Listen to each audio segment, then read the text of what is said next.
አሜሪካ በሆርሙዝ ወሽመጥ ላይ ሙሉ ቁጥጥር አለኝ ማለቷ መሰረተ ቢስ ውሸት ነው ስትል ቴህራን ቁጡ ምላሽ ሰጥታለች። ማንኛውም መርከብ ያለኛ ፈቃድ የባህር ወሽመጡን በሰላም ማለፍ አይችልም ያሉት የኢራን የጦር አዛዦች ወታደራዊ ስትራቴጂያቸውን ወደ ቀድሞ ማጥቃት በመቀየር ለተራዘመ ጦርነት ዝግጁ መሆናቸውን አውጀዋል። በሌላ በኩል ደግሞ ለቀናት አገር ያነጋገረውና ትልቅ ክርክር ያስነሳው የአዲስ አበባ ጉዳይ በዛሬው ዕለት ስምምነት ተደርሶ በታል። የዓለም የነዳጅ መስመር እሳትና የአዲስ አበባ ውሳኔ ወዴት ያመራሉ? ሰላም ጤና ስጥልን። የተከበራችሁ የቻናላችን ቤተሰቦች የሰዓቱን ሰበር መረጃዎች ይዤላችሁ ቀርብ ያለው ቪዲዮን ላይክ በማድረግ አብራችሁን ቆዩ። በቀጥታ ወደ ዝርዝር መረጃዎቹ አልፋለሁ።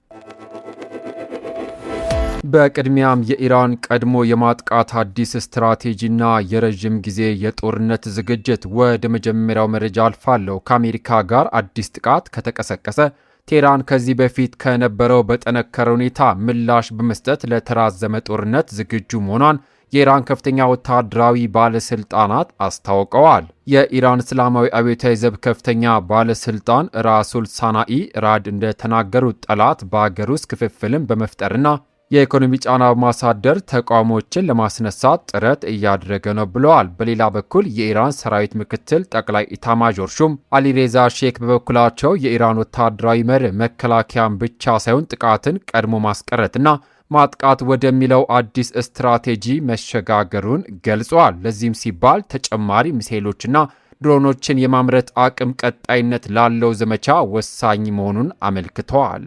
እንግዲህ አስቡት፣ በሳምንታት ውስጥ ይጠናቀቃል የተባለው የአሜሪካና የኢራን ፍጥጫ ወራትን አስቆጥሮ አሁን ደግሞ ቀድመን እናጠቃለን ወደሚል የከፋ ምዕራፍ ተሸጋግሯል። ኢራናውያኑ ሚሳይሎቻቸውንና ድሮኖቻቸው ለተራዘመ ጦርነት እያዘጋጁ ባለበት በዚህ ሰዓት አሜሪካ የሆርሙዝ ወሽመጥን ተቆጣጠርኩ በማለት ላወጀችው መግለጫ የቴህራን የጦር አዛዦች የሰጡት አጸፋዊ ምላሽ አድማጭን በግርምት የሚያስይዝ ሆኗል። ቀጣዩ መረጃችን በዚህ ጉዳይ ነው። አሜሪካ ዋሽታለች። የኢራን ቁጡ ምላሽ በሆርሙዝ ወሽመጥ ላይ። ወደ ሁለተኛው መረጃችን ስናልፍ ኢራን አሜሪካ በሆርሙዝ ወሽመጥ ላይ ሙሉ ቁጥጥር አለኝ ማለቷ መሰረተ ቢስ ውሸት ነው ስትል አጣጥለዋለች። የዓለም አንድ አምስተኛ ነዳጅና የተፈጥሮ ጋዝ የሚተላለፍበት ይህ ስትራቴጂካዊ የውሃ መስመር ሙሉ በሙሉ በቴህራን ቁጥጥር ስር እንደሆነ የኢራን ጦር አዛዥ በሀገሪቱ መገናኛ ብዙሃን IRIB ላይ በቀጥታ ተናግረዋል። አዛዡ አክሎም አሜሪካ መርከቦች ማለፋቸውን በሚመለከት የምትናገረው ውሸት የአገሪቱ ጦር አቅም ማጣቱና ግራ መጋባቱን የሚያንጸባርቅ ነው ብለዋል። የጦሩ ቃል አቀባይ ጨምረውም እንደገለጹት ማንኛውም የንግድ መርከብ ወይም የነዳጅ ማመላለሻ መርከብ የኢራን ጠንካራ የጦር ኃይል ፈቃድና ቁጥጥር ሳይኖር የባህር ወሽመጡን በሰላም ማለፍ አይችልም ሲሉ ማስጠንቀቂያን አስተላልፈዋል። ዋሽንግተን እኛ ጋር ነው ትላለች፣ ቴህራን ደግሞ የእኛ ፈቃድ ከሌለ ቅጠል እንኳን አይንቀሳቀስም ትላለች። የቃላት ጦርነት ወደ ትልቅ ፍንዳታ እንዳይቀየር የዓለም ስጋት ሆነዋል።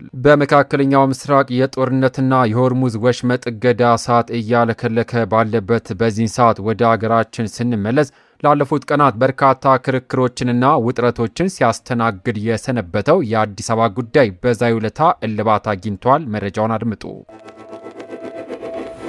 የአዲስ አበባና የድሬዳዋ ጉዳይ የተመካካሪዎቹ ስምምነት። በመጨረሻም አገራዊ ትኩረት ወደ ሳበው መረጃችን ስንሸጋገር በሀገራዊ የምክክር ጉባኤ በሰፊው አከራካሪ ከነበሩት አጀንዳዎች መካከል የፌዴራል ከተሞች ማለትም የአዲስ አበባና የድሬዳዋ ጉዳይ በዛሬው የምክክር ውሎ ስምምነት ላይ መድረሱ ተገልጿል። ከሐምሌ 8 ቀን 2018 ዓ.ም ጀምሮ በይፋ የተጀመረው ሀገራዊ የምክክር ጉባኤ 4000 ተመካካሪዎች በተመረጡ 8 አጀንዳዎች ላይ ሲመክሩ መቆየታቸው ይታወቃል። በዛሬው ዕለት 500 አባላት ያሉት የተመካካሪዎች ቡድን የአዲስ አበባ ከተማ የፌዴራልና የኦሮሚያ ክልል መቀመጫ እንድትሆን በስምምነት አጽድቀዋል። የከተማዋ ልዩ ጥቅም በተመለከተ ዝርዝር ጉዳዮች በቀጣይ በሰፊው እንደሚመከርባቸው ተገልጿል። ይህ አጀንዳ በሁለት ጎራ ተከፍሎ የኦሮሚያ ክልል አካልና ዋና መቀመጫ ትሁን እና የፌዴራል ከተማ ዋና መቀመጫ ብቻ ትሁን በሚሉ አቋሞች መካከል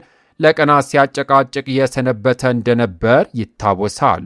ክቡራትና ክቡራን የተከበራችሁ የዩቲዩብ ቻናል ቤተሰቦች እርሶስ ምን ያስባሉ? ኢራን ቀድመን እናጠቃለን ማለቷ አሜሪካን ወደ ድርድር ታመጣታለች ወይስ የባሰ ጦርነት ይፈጥራል?